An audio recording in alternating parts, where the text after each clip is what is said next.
I'm Rebecca, and I'm back. So, how did they do it? Has a company deceive doctors? Lots and lots of doctors.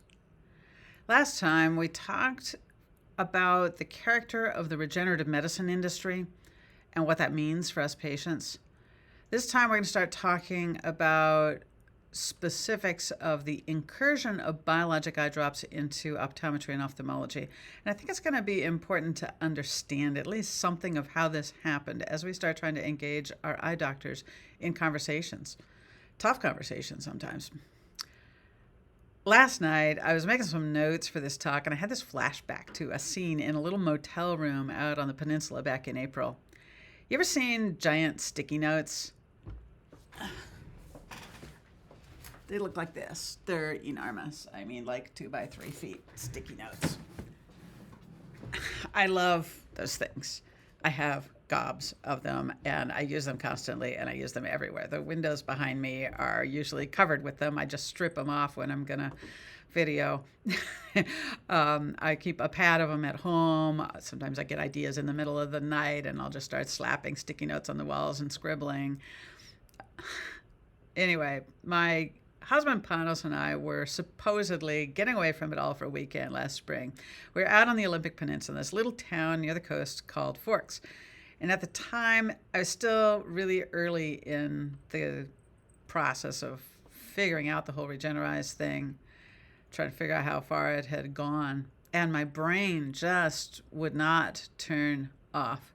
So it's the middle of the night, and I'm trying to work out in my head some language to understand that process. How does an unapproved biologic drug in a Frankenstein bottle go mainstream? It's just crazy. So I ended up with a series of these giant sticky notes, and the last one said how to perpetrate mass deception of doctors in 3 easy steps. I still have that sticky note somewhere. I kept it for like posterity or something. But I've learned a little more since then. So now I have 5 steps, and they're not easy either, although I have to say Regenereyes made it look easy. I mean, that company is just amazing. So that's what I'm going to talk about today. So how do you mislead lots of doctors? I'm going to just run over all 5 points quickly, and then we'll dig into the details. Step 1, create a highly desirable message. They have to want it for it to work. Step 2, use highly credible messengers. You want to convince doctors, you better have some doctors in your stable. Step 3, saturate the market with highly effective advertising. Be everywhere. Be pretty. Be charming. Step 4, exploit knowledge gaps. When you are confident that your audience won't understand something, it's incredible how much nonsense you can get away with saying. Step 5, exploit special circumstances. Tripping over my tongue today. Timing is everything. So back to step 1, create a highly desirable message. What does that mean? What message did they come up with? And this is the most complicated and also the cleverest part. And I'm going to spend a lot of time on this one, and I promise the other points will be a lot shorter. What do people want? What do we dry eye patients want? What do our doctors want for us? Yeah, this company, Regenerative Processing Plant that owns Regenereyes, is run by this plastic surgeon and his wife, right? And they tried regenerative medicine, this placenta stuff, in several different medical areas. But this is the one that stuck, dry eye. Why? We know they figured out the formula for our community and what we want and what our doctors want. So let's talk about that. First of all, Regenereyes rode the autologous serum wave straight up. At the time that Regenereyes began its fabled meteoric rise, as they say, the autologous serum trend was gangbusters. Still is, more and more. If you're not familiar with autologous serum, by the way, it's eye drops made from your blood. You get your blood drawn, they spin it down to serum, they dilute it with saline, sometimes artificial tears, pack it in tiny little bottles, you keep them in your freezer, you take one out to use it, and you keep it in the fridge for a few days. So we're talking like 2019, 2020, more and more people are learning about serum drops, the vital tears service, which takes a lot of the hassle factor out for doctors and patients. They're like going national and getting lots of traction. And serum drops have a tremendous appeal, right? They are not big pharma. They don't have the nasty side effects. The medical evidence, whoops, my sticky notes are falling. The medical evidence for them is not conclusive.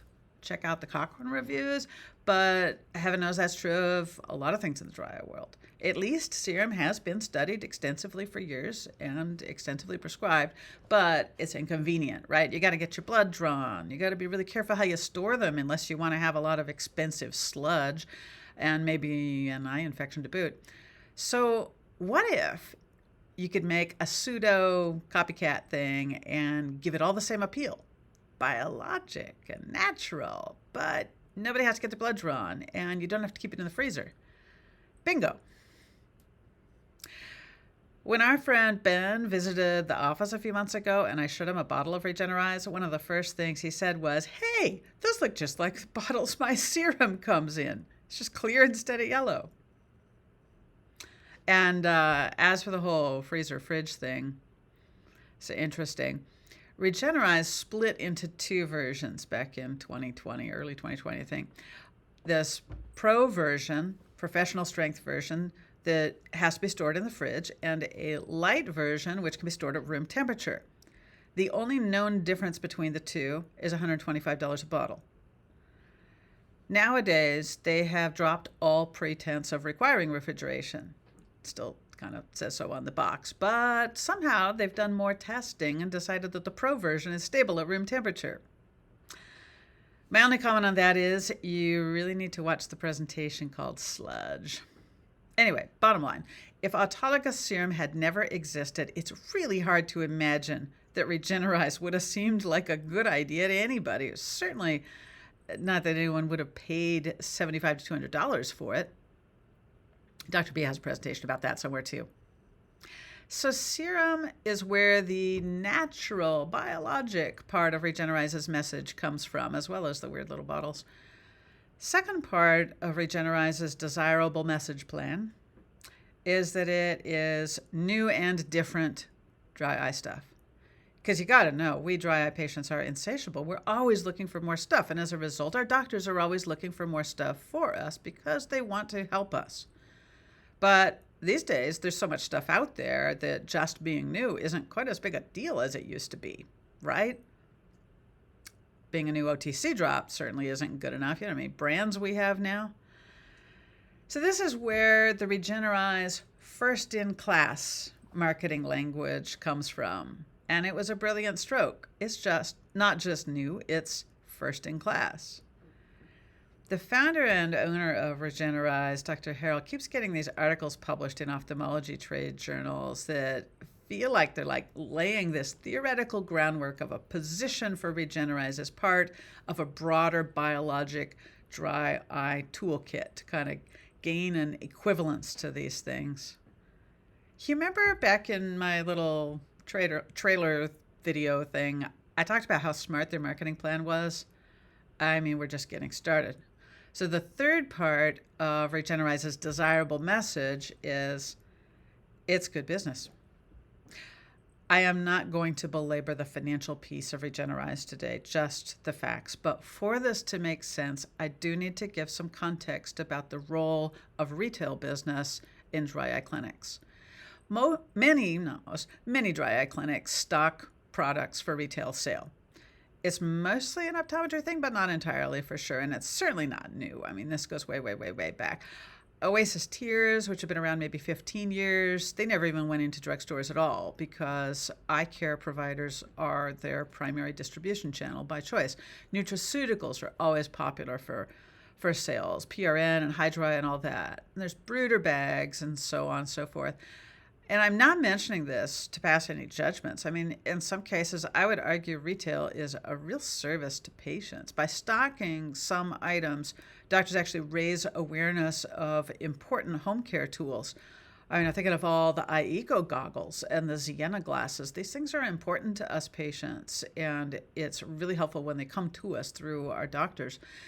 Personally, I'm a big fan of retail in optometry when it comes to scleral lens practices because most of our scleral lens supplies are not sold in drugstores at all. I mean, like plungers and preservative-free salines. And People who have to scramble to find them sometimes end up buying and using the wrong things. So it's a good thing to have them available somewhere locally.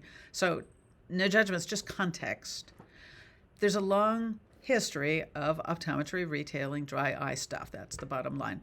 And so in the slightly more recent past, newer business models have come to eliminate the hassle factor for doctors, so they don't have to deal with inventory and returns and all that jazz.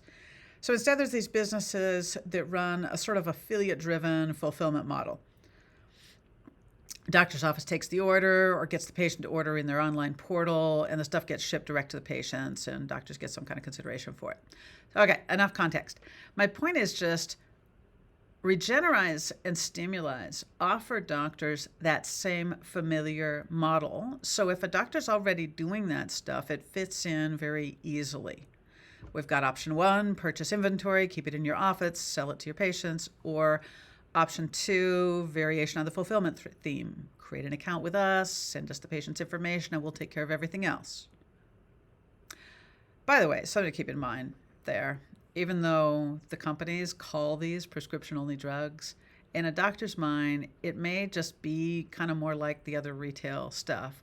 I mean, we know it's not a prescription drug anyway because it's not approved and it's not sold in pharmacies, which is the only way to legally sell or purchase a prescription drug. But I just mean in doctors' heads, some doctors' heads, Regenereyes may fit in kind of more to the Oasis Tears concept.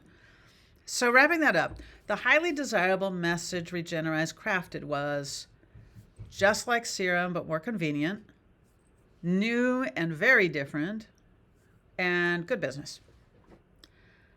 So that was step 1.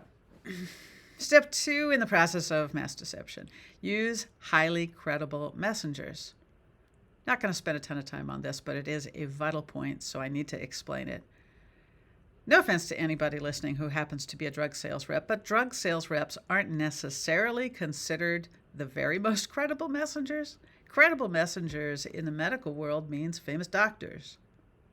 So in brief, Regenereyes very effectively deployed influential doctors far and wide and fast. Speaking, writing, making videos, giving great quotes that can be recycled for years in email marketing campaigns. That started more than 2 years ago, and ever since they've maintained it and escalated it. Now, this is really touchy ground, and I need you to understand a couple of very important things. First, I'm not suggesting the doctors who first began publicizing Regenereyes knew then or know today that it's being sold in violation of the law. I have no basis to suggest that. It's actually beyond my ability to imagine. I'm just stating the simple facts of what actually took place. And second, I also need you to understand that this does not mean every doctor who's written or spoken about Regenereyes is a paid consultant. Absolutely not. Once a thing gets out there, gets established, everybody talks about it. That's not my point. My real point is that all pharmaceutical companies use influential doctors called KOLs or key opinion leaders. They all use KOLs to enhance their marketing. But for Regenereyes, the use of KOLs was absolutely essential to establishing their credibility quickly before anybody could raise these inconvenient questions about the FDA status or anything else. So we went from Regenereyes as a kind of obscure, odd thing to Regenereyes as almost mainstream, with additional help from some advertising and 1 or 2 other things I'll get to in a minute. Nobody knew about Regenereyes, and then suddenly everybody knew about Regenereyes. And here's a critical point. When everyone knows about something, there's no longer any obvious reason to vet it. It's just there. Part of the dry world. I'm not trying to share commentary about this right now. I'm just trying to describe the mechanics of how it happened. If you want to verify what I'm saying, go ahead and do what I did, which is weeks of research into trade journals and industry events and presentations in YouTube. The bottom line is highly credible messengers are essential for establishing credibility when you got a questionable product. Step 3 in perpetrating mass deception of doctors: saturate the market with highly effective advertising. Beautiful beautiful full-page ads in trade journals like Ophthalmology Management, lovely consumer ads all over social media. They have a terrific designer. And I have to say, to me personally, some of the appeal of their ads is the lack of fine print. You know, as a sort of semi-insider, when I see fine print on a medical product ad, in my head somewhere, I know it's things like medical references and legally required disclosures too, right? But the broader impression that all the small print conveys, the feel of it is big pharma and endless lists of nasty side effects. Fast talkers on television. So the Regenereyes ads, who certainly don't have medical references or disclosures, are very pleasing to the eye. And they play to the theme of disenchantment with big pharma. And like I said, they're just beautifully designed. If you want to know more about their advertising, watch Dr. B's 2-part series called Diagnosing Scam Pharma. And there's another 2-part series coming shortly called You Won't Eat GMO, But You'll Put This in Your Eyes. We refer to those affectionately as the Stimulize series. And if you haven't heard of Stimulize is sort of a Regenereyes wannabe with a different business model made out of amniotic fluid, too. Dr. B is actually pretty impatient for me to wrap up this Regenereyes thing and get on to Stimulize, so I might just have to start talking faster. Eek. Bottom line, for step 3, really great advertising. Congratulations, Regenereyes. Step 4 in how to perpetrate mass deception of doctors is exploit the knowledge gaps for all they're worth. The basic idea here is a little bit like speaking in tongues. You find an aspect or two of your product where you can be reasonably sure 90% of your audience is not an expert in, and that they probably won't ask questions about, or if they do, there's at least a decent chance they won't understand the answers. Then you just create your own language. You make stuff up. You either act like it's common knowledge or act like it's super cool. Both. There's 2 areas where they did that. One, all the babble about what's in the bottle and how it works. Cytokines, chemokines, and growth factors, oh my. And a whole bunch of unpronounceable stuff, like all the babble in the white paper, mesenchymal something or other, blah, blah, blah, blah, blah, blah, blah. It's not that hard to get away with it. I mean, it's not like your friendly neighborhood optometrist minored in regenerative medicine concepts in optometry school. A few months ago, an ophthalmologist friend of mine was telling me about the first time he heard the company describe their stuff and how he kind of said to himself, what a load of utter nonsense. I can still hear his voice. I mean, it's like I could hear him wrinkling his nose over the phone. And that's the sensible response to their sales pitch. A more common type of response might be, pardon the exaggeration, listen politely while your eyes glaze over a little bit and then sign up because it sounds reasonable and our patients need more stuff to try, and this probably has its place like everything else. The second area where Regenereyes excelled at speaking in tongues is their regulatory status. They don't exactly create their own language, of course. It's more like taking a whole lot of regulatory words, print them out, cut them up, put them in a bowl, stir it up, pour it down on the table, grab a random handful, string them together with articles and prepositions and verbs. Actually, I'm getting a little ahead of myself because Stimulize is actually better at that than Regenereyes. They got it down pat. HTTP, blah, blah, blah, blah, blah, homologous use, blah, blah, blah, section 361, blah, blah, blah. But Regenereyes rules the roost when it comes to audacity. Because, I mean, seriously, this company that is dodging the FDA gets away with using fake learned talk about regulatory law in medical trade journals. You got to look at like the April 22 issue. Gosh darn it. I think it's Ophthalmology Management. I don't remember. I'll put it in the notes afterwards. Is this 2-page spread from the founder and owner of Regenereyes. How do they get away with this stuff? I mean, it's scary easy. The popular perception of regulatory law is that it is far too complicated for ordinary mortals and ordinary doctors to understand. So some doctors, or even many doctors, might think that what Regenereyes says about its regulatory status is weird or surprising. But that's different than saying they know it to be false. And here comes the critical fact, harking back to video number 5. They don't expect companies to just flat out lie about something that basic. So here's the take home. Your doctor is likely to be suspicious of overblown medical claims because that's your doctor's area of expertise, but your doctor is not a lawyer and they know it. Your average eye doctor does not know necessarily that autologous serum eye drops and placenta eye drops are regulated in a vastly different way, or that the FDA feels very differently about tissue than liquid, or that the FDA feels very differently about reusing someone else's body parts instead of my own body parts. I'll say it again. Our doctors are doctors. They're not lawyers, and they're not used to being lied to about legal stuff by industry. This area of regulatory law, how eye drops of all different sorts are regulated, including biologics, is really not understood by anybody except FDA lawyers and industry regulatory experts and maybe now us. So going back to my giant sticky note in the little motel room in Forks, where my poor giant little sticky notes kept falling off these bright yellow walls because they had a textured surface. Anyway, one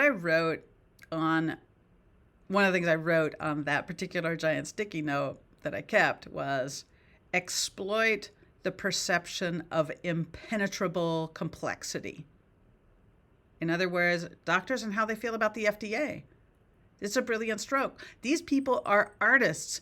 If I weren't so mad at them for what they've done, I'd have to actually admire them. Last, step number 5 in perpetrating mass deception, exploit special circumstances. And in this case, COVID. Regenereyes started its rapid rise in the heart of the shutdown in 2020. And there were several advantages to launching this during COVID. Possibly top on the list, how many patients are going to go out and get their blood drawn in the middle of varying degrees of shutdown? A lot less. There were also no in-person medical meetings where doctors get together and shoot the breeze and talk about things like Regenereyes. Regenereyes was already established before in-person meetings started again. Everybody began ordering everything online. Didn't seem too weird that this thing my doctor was prescribing was coming from someplace in Florida. And an interesting factor that an optometrist brought to my attention is that very few doctors actually see the bottles. And this is especially true in the first pandemic year.